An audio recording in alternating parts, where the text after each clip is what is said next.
এক ছেলে বড় লোকের এক মেয়েকে বুলিয়ে বালিয়ে প্রেমের ফাঁদে ফেলেছে প্রায় 4 মাস হলো। মেয়েটা খুব ইনোসেন্ট। ছোটবেলায় সে সিনেমায় দেখেছিল চৌধুরী সাহেবের মেয়ের সাথে প্রেম করলে এক পর্যায়ে চৌধুরী সাহেব মেয়ের প্রেমিকের সামনে এক ব্রিফকেস টাকা দিয়ে বলে, বল কোনটা চাস, আমার মেয়ে নাকি টাকা। সেও বিশ্বাস করে। একদিন তার প্রেমিকার বাবা জাফর উল্লাহ চৌধুরী তাকে এই ধরনের একটা অফার করবে, আর সাথে সাথে সে বলবে, স্যার টেহা চাই টেহা চাই। কিন্তু গত 4 মাস হলো ওই মেয়ের সাথে প্রেম করেছে, অথচ জাফর উল্লাহ চৌধুরী খবরই পেল না। আফসোস, বড়ই আফসোস। তো একদিন বিকেল 5টায় প্রেমিকাকে পার্কে আসতে বলে ছেলেটা আগে থেকেই পার্কে এসে বসেছিল। অপেক্ষা করতে করতে প্রেমিকা চলে আসলো। এসেই তার প্রেমিকা বলল, সরি একটু দেরি হয়ে গেল। তখন সে বলল, ইটস ওকে জানু। তখন তার প্রেমিকা বলল, আজ আমার আগেই এসে বসে আছো, ঘটনা কি? তখন সে বলল, ঘটনা কিছুই না। আর সে বলল, আচ্ছা এই যে আমি আর তুমি গত 4 মাস হলো প্রেম করি, এটা কি তোমার বাবা জানেন না?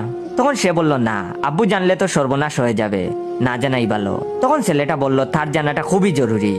তখন তার প্রেমিকা বলল, মানে? তখন সে বলল, না মানে কিছু না, চলো আজ উঠি, ভালো লাগছে না। তারপর সে তার প্রেমিকাকে রিক্সায় উঠিয়ে দিল, মেয়েটাও চলে গেল। ছেলেটা সরাসরি জাফর উল্লাহ চৌধুরীর অফিসের নিচে গেল এবং অফিসের গেটের দারোয়ানকে গিয়ে বলল, তোমাদের বসের ফোন নাম্বারটা দাও। তখন দারোয়ান বলল, বসের ফোন নাম্বার দেওয়া যাইব না। তখন সে বলল, এই 2 টাকার দারোয়ান, তুমি জানো আমি কে? তখন দারোয়ান বলল, না জানি না, আপনি কেডা ভাই? তখন সে বলল, আমি বিয়ানী বাজারের ডন। ডনের কথা শুনে দারোয়ান কাঁপতে কাঁপতে জাফর উল্লাহ চৌধুরীর ফোন নাম্বারটা দিয়ে দিল। ছেলেটা আজকাল নিজেকে ডন দাবি করে অনেক মানুষকেই ভয় দেখাচ্ছে। দারোয়ানের কাছ থেকে নাম্বার নিয়ে এসে রাতে বাসায় এসে জাফর উল্লাহ চৌধুরীর নাম্বারে দিল একটা কল, কিন্তু রিসিভ করলো না। দ্বিতীয়বার আবার কল দিল। তখন জাফর উল্লাহ বললেন, হ্যালো কে? তখন ছেলেটা বলল, আমি কে সেটা জেনে লাভ নেই, আপনাকে একটা ইনফরমেশন দেওয়ার জন্য ফোন করেছি। তখন জাফর উল্লাহ চৌধুরী বললেন, কি ইনফরমেশন? তখন ছেলেটা বলল, আপনার মেয়ে যে 2 টাকার এক বস্তির ছেলের সাথে লুটুপুটু করে, সেই খবর কি রাখেন? তখন জাফর উল্লাহ বললেন, কি এত বড় কথা? তারপর ছেলেটার সাথে সাথে লাইনটা কেটে দিল। এইবার কাজ না করে যাবে কোথায়? পরের দিন সকালে ঘুম না ভাঙতেই তার প্রেমিকা প্রেমিককে ফোন করে জানালো, তার আব্বু নাকি তাকে তার বাসায় ডেকেছে। সে তো মনে মনে খুব খুশি। রেডি হয়ে সোজা প্রেমিকার বাসায় চলে গেল। সোফার উপরে বসে আছে, আরেক পাশে জাফর উল্লাহ চৌধুরী বসে আছে।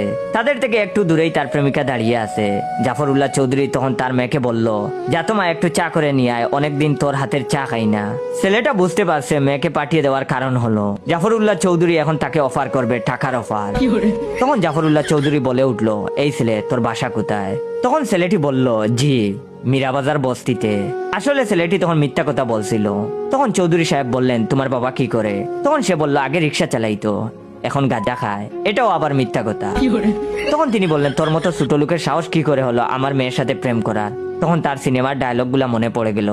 আর তখন সে বলল, চৌধুরী সাহেব